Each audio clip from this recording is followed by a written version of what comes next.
Hi, welcome to Juice Bar. Today we're gonna mix a rum and yuzu cocktail.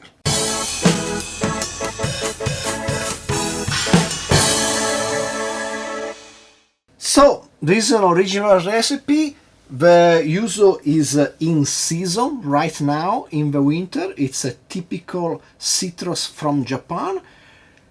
The juice itself is not that special. It's really a kind of grapefruit, I would say, but the peel of the yuzu hides so much nice flavor that we are gonna mix a drink. I think I did a drink 2 years ago, but let's make a new one. We are gonna work in our shaker, and let's start with 2 dishes of Peychaud bitters, also called Creole bitters. They are spicy and they have a bit of anise to them. Then we go on with a simple syrup, and guess what? Today I'm gonna use normal 2-to-1 simple syrup. So 2 parts white sugar and 1 part water, because no particular reason. Maybe because of the color of the cocktail, you're gonna see. But I don't know, I just have this. I've been using this simple syrup to do some experiments, so that's what I have today.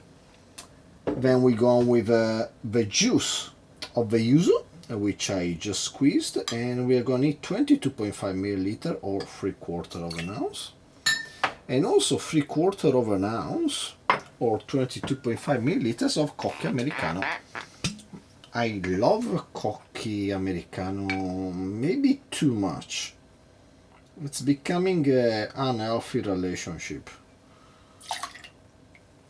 It's just so good and it works so well in so many cocktails that I really like it. And then we conclude with the main star of this cocktail, which is the Okinawa Islands rum blended. This is a rum blended by Akira Nakazato and Nomura-san from Nomura Shoten. It's made by distilling fermented Cocchi, which is the brown sugar from Okinawa. Normally you will make rum either from molasses, which is a byproduct of refinement of sugar, or from sugar cane pulp, which is the rum agricole. In this case, what's used to make this spirit is the brown sugar resulting from the process. So this brown sugar has inside of it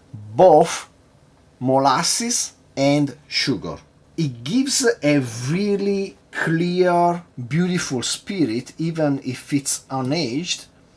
It's also masterfully distilled and blended, because this is actually a blend of 8 single terroir rums, which I have all 8 of them. Never drank them, they are too pretty. Each of these 8 rum comes from a single tiny island near Okinawa. I mean, the Cocchi to make this rum come from the small islands. By the way, now we're thinking about making some rum agricole, but enough with talking.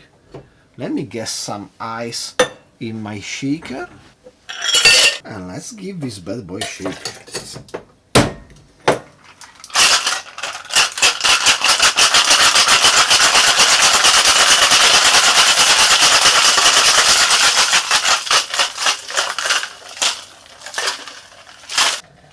Let's double strain in our chilled coupe. And let's express some yuzu peel. I have here this beautiful organic untreated yuzu. It smells amazing. Let's give this peel a squeeze. And let's drop it in. And there you go. I would like to call this cocktail the pink side of the yuzu. Cheers. The yuzu peel is amazing. And the cocktail is pretty good too. It's a nice balance between the really floral notes of the rum and the bitterness of the yuzu juice and of the Cocchi. The Peychaud bitters are required to give a bit of background of spiciness to the thing so that it doesn't fall flat. And the sugar, of course, balance everything else out, otherwise it will be too sour. And this is a pretty decent sour drink. Yeah, it's nice. It's good. I studied it a bit. I went down a few wrong paths, and in the end I ended up with this recipe. I was using different vermouth. In the end, Cocchi was a solution, and it worked out pretty fine. Nomura-san, one of the creators of this rum, in his bar was offering something combining this one rum with pineapple and Lillet Blanc, and that was also a pretty good cocktail. Slightly fresher and lighter than this one. This one is a bit more intense, but I'm happy. It's a good cocktail for the winter because Yuzu is wintertime fruit, and this rum plays really nicely. It's a beautiful thing. They are doing a great job with this project, both in distillation and in design. Great labels, great bottles, and this is, by the way, batch number 1. So if you enjoyed the video, please like, subscribe, comment down below, share with anybody you like and don't like. Shake yourself a daiquiri variation, a rum sour, something like that, and hopefully I will see you next time. Cheers!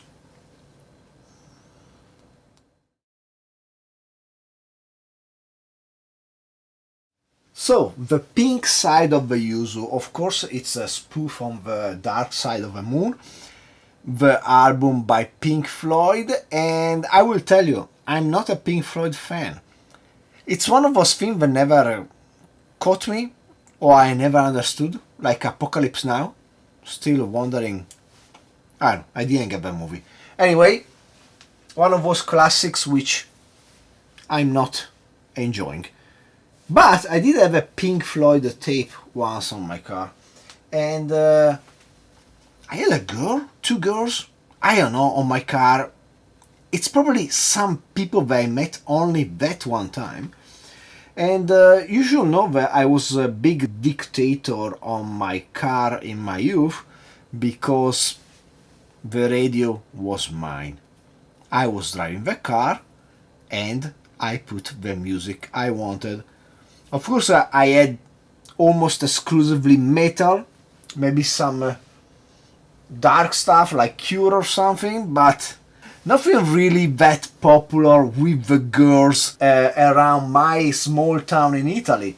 Anyway, these girls, she decided to take action, and she said like, wait, don't you have some nice music to put on? I'm like, well, I don't know, let's check the tapes. They are there, and she checks out, oh my god, you have Pink Floyd, let's listen to this one. And she put it on. The only problem was Pink Floyd metal, which is a really psychedelic. Is it just one song? It's Echoes, I think it's called, and it's just this really long, jammy instrumental song that never ends. And after 5 minutes, she was like, well, these are not Pink Floyd. I'm like, yeah, they are Pink Floyd. They're just not the division bear Pink Floyd, but they are Pink Floyd. Just like, yeah, I never saw those girls. 1 girl, 2 girls. I don't know who it was. Why I even met this person? I don't remember, don't recall anything. I just remember about this Pink Floyd accident. I was like, yeah, that's metal. Not quite your easy listening Pink Floyd.